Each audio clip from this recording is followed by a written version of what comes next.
everyone. Welcome back, and we are very luckily once again joined by Tan Lee. So, Tan, it's great to have you back on. Thank you for joining us.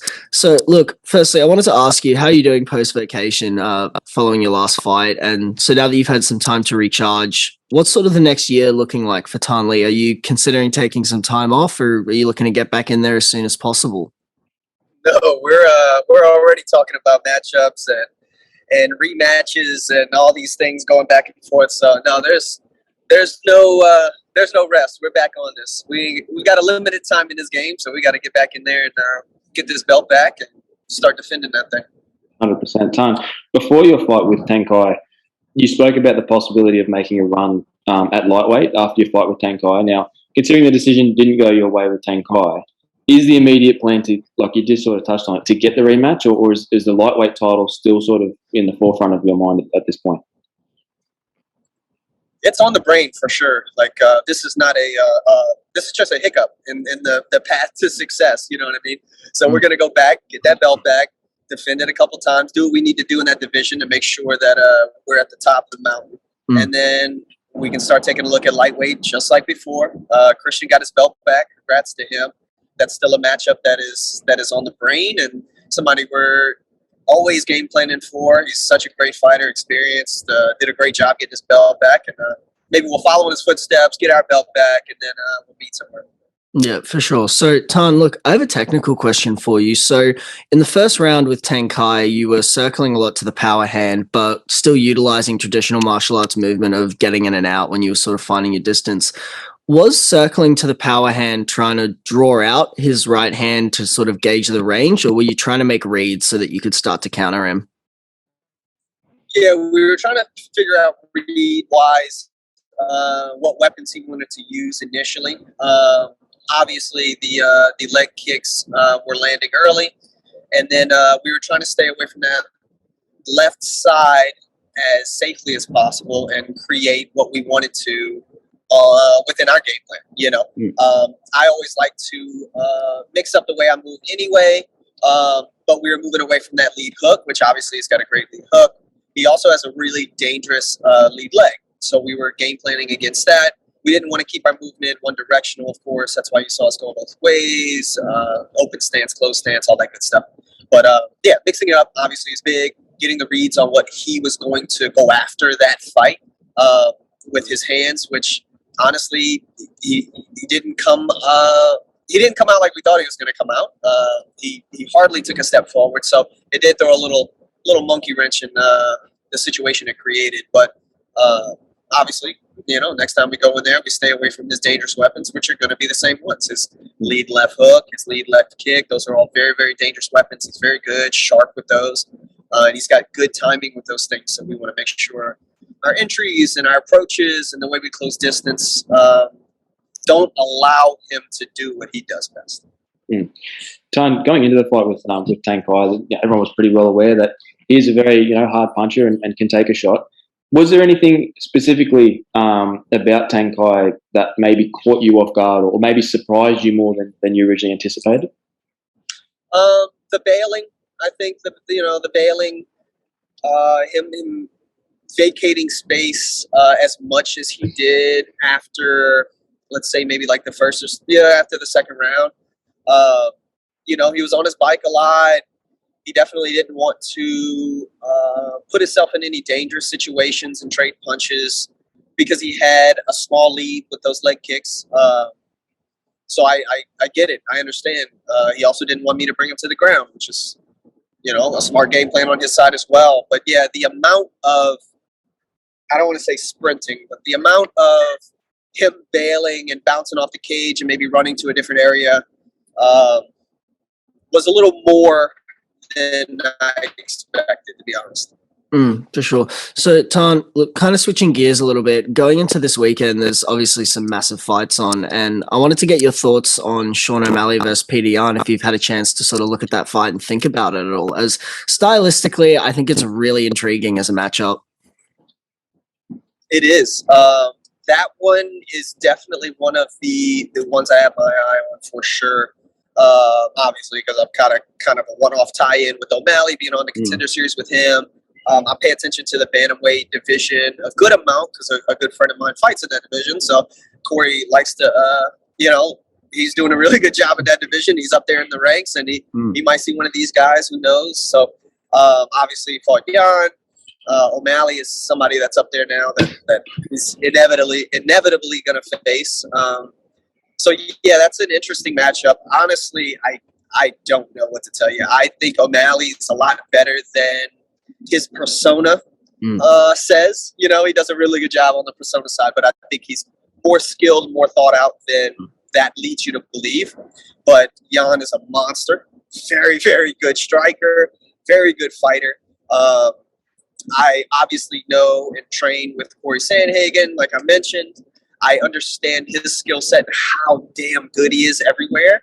And I saw the matchup versus Jan. Taking that into consideration and, kind of looking at O'Malley from the outside, looking at his skill set, even though it is different, I still would consider Cory a better striker than O'Malley. But it is different. So to see his approach, his movement, be on the outside and not rack up the points early type style versus Jan is going to be a different look, obviously, than what Cory gave. Seeing him constantly in Jan's face, deflecting the power shots and peppering him up and cutting the cool angles right in front was such a treat to watch. But it's going to be a different looking fight, and that's what I don't know what to expect with. I don't know how that's going to play out. O'Malley obviously has power; he can knock people out. We know Jan's got power; and he can knock people out. We know these guys can put people out early, and we know they're in great shape. They can go the distance. So it's gonna be a really interesting fight, and I don't have any clue how this is gonna play out, man. 100%. Tan, something I want to ask you is you've obviously been in the game, for a number of years now, heading into your 10th year next year. Obviously, everyone sort of has a time limit on their career, but you're looking fantastic, especially in your last fight against Tang. You still looked amazing. Is there sort of an immediate time where you go, okay, that year I'm sort of hanging it up, or a time limit, or do you sort of take it one fight at approach time and sort of base it more on how you're feeling?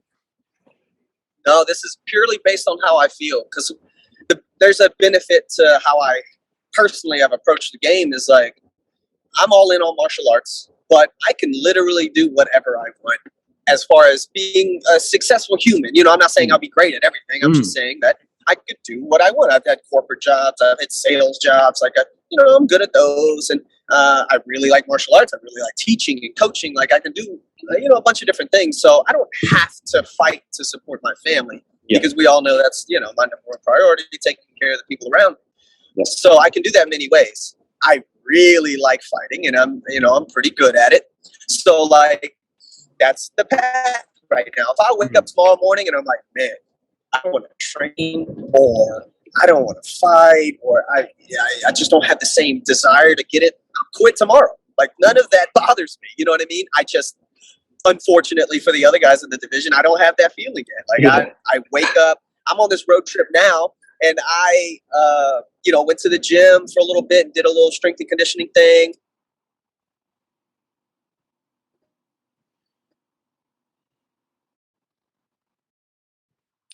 Fired up. It was bothering me inside. I'm like, oh, well, at least I know I still love this, and I can't not do it.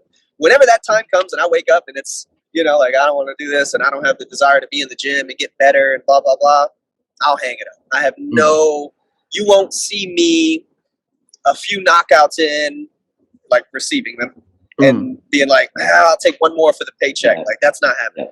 Yeah. So if y'all ever see something like that, give me a call and question why that's happening.